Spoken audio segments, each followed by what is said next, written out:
This topic is about ending a relationship with a friend with whom you were intimate. Sometimes we get into,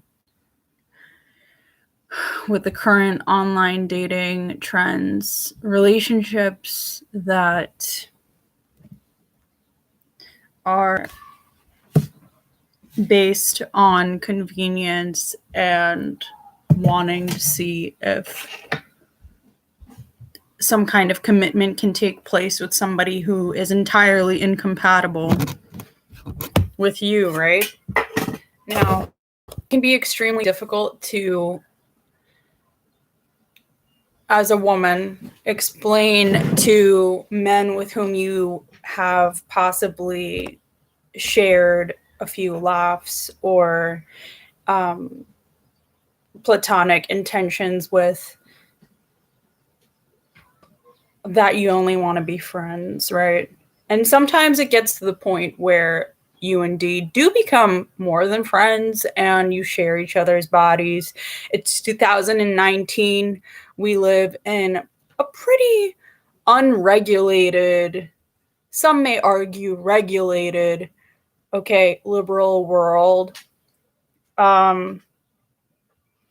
Some men may try to reduce our ability for that to happen, but when it comes down to it, I can pretty much say, with YouTube being available to me and, a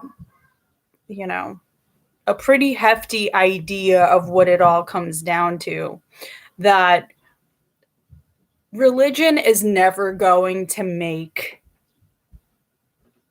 men nor women free to a point where they may feel like it's entirely worth being alone. Okay.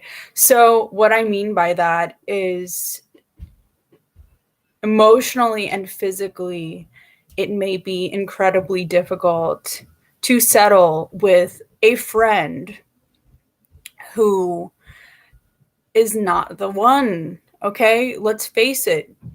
In Western society, women are taught that a man who treats you right, a man who knows how to be a gentleman, is the only kind of man that will ever be worth marrying. But what we're not taught is that it's not just a social thing. It's not just about proving to our grandparents and to our uncles and cousins and aunts and neighbors that, look, I'm dating somebody who is rather attractive, right? Right? Right? They're attractive, right? They're so attractive. They're awesome. They're talented. They're brave.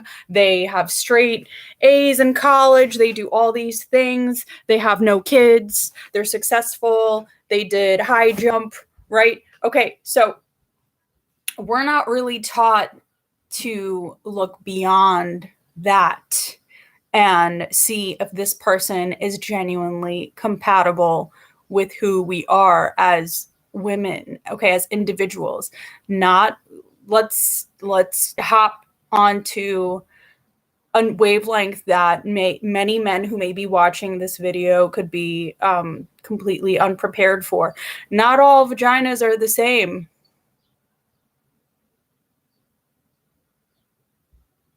Okay, not all vaginas are the same. Not all penises are the same. When we talk about looking for the one, we're talking about being with somebody that fulfills physiological and emotional needs. How to break up with somebody that is not right for you. So you did the dirty deed. This person may have been your best friend of 15 years, but he's not the one. All of a sudden, you're laying there in depression, thinking about taking medication, which you definitely shouldn't. I'm telling you right now, it's better to be organic than to pop a bunch of pills to rationalize why you're going to continue seeing somebody who completely destroys your body, and it's not worth it. Okay.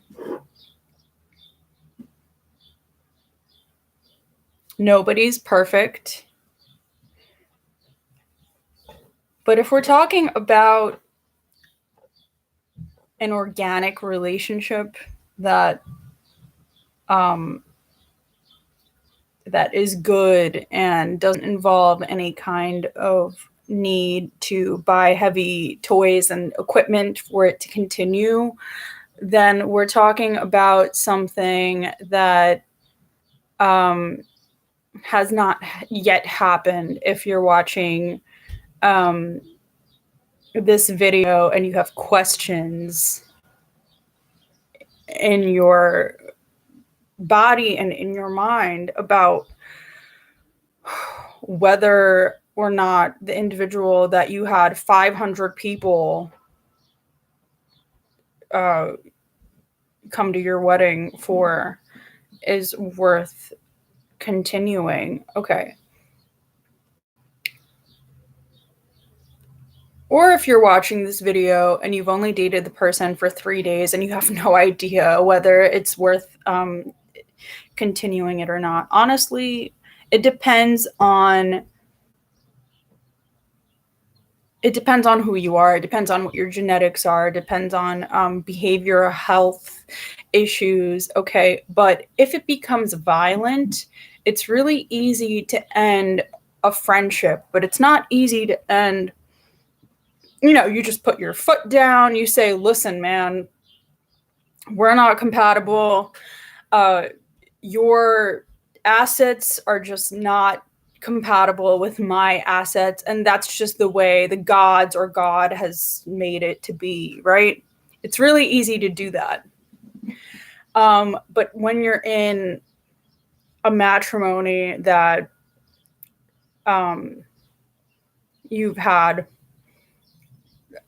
hundreds or thousands of people, or perhaps even just 10 people come over to and pay a lot of money to attend, or members from your family or the other person's family paid a lot of money for, you're going to have to let go of those strings attached in your own mind and understand that if you're in an abusive relationship, no matter how many attempts of praying it out you've had, and understanding that you're not being milked as a human being the right way, you need to seek help.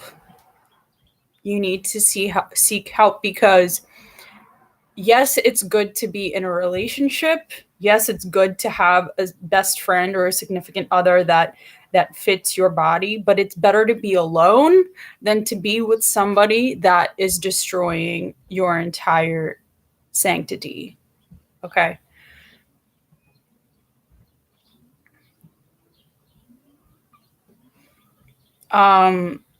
It's hard to it's going to be really difficult to get out of a box that has been nurtured into your existence from a young age. But sometimes the only way of finding freedom and finding the significant other that can help us be nurtured and milked in a way to help our bodies and minds and hearts thrive is to sort of have to get out of the religious network that we're tied to. Okay, so that might need to happen. And I'm not saying you have to cling on to an entirely different religion now that you're deciding that, you're not free, your body isn't being milked the right way, you're not really enjoying anything about being with the individual that you settle down with, right? I'm not saying that you have to cling on to a theology at all. I'm saying that you might need to find people that look nothing like you that you don't really even know that well, and put a little bit of blind faith into the fact that you trust them, uh, even if it's only temporary, to be able to say, look, I'm in an abusive relationship, or I don't want to be with this person, and I'm just letting you know that this is what they look like, this is their name, and I'm completely open to hanging out with you because I need to get out of the mode that I was just in the presence of that individual that may be harming my safety. Okay, so it's really easy to get out of something that you don't want to be in as soon as you take control of your own body and your own mind and you claim it and you accept the fact that no one should be taking advantage of you. Okay, so eat up, stop smoking cigarettes, drink a lot of water, drink a lot of coffee if you need to. Grab your kids or the kids that you don't have that you want to have in the future. Okay, hold on to your angels and your blessings and whatever it is that you believe in. Bring your favorite books with you and talk to somebody outside of your normal social circle if you feel like that's the only way that you're going to get this person to stop controlling you. Okay? Go ahead. Claim your body, own your mind, take control. And it's better to be alone than to be with somebody that is destroying your health.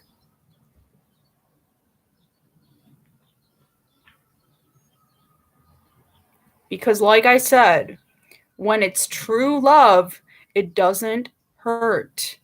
It's supposed to feel like everything, the emotional and the psychological and the physical are all being met. There's not supposed to be anything feeling that feels wrong about it. Okay, it's not your family member. It's never a family member. That's messed up. Remember that. It's always somebody completely outside of the box that you've grown up with. Okay, that's the only way that it can ever be right. This person may look nothing like you. Okay, but being with them when you're an adult is the only time that you feel like life is worth existing for, okay? So remember, like I said, take control of yourself. Think about why you're feeling depressed and sad. And if you need to get up and leave and talk to somebody completely outside of your social circle to be able to do that, then you need to do that right now.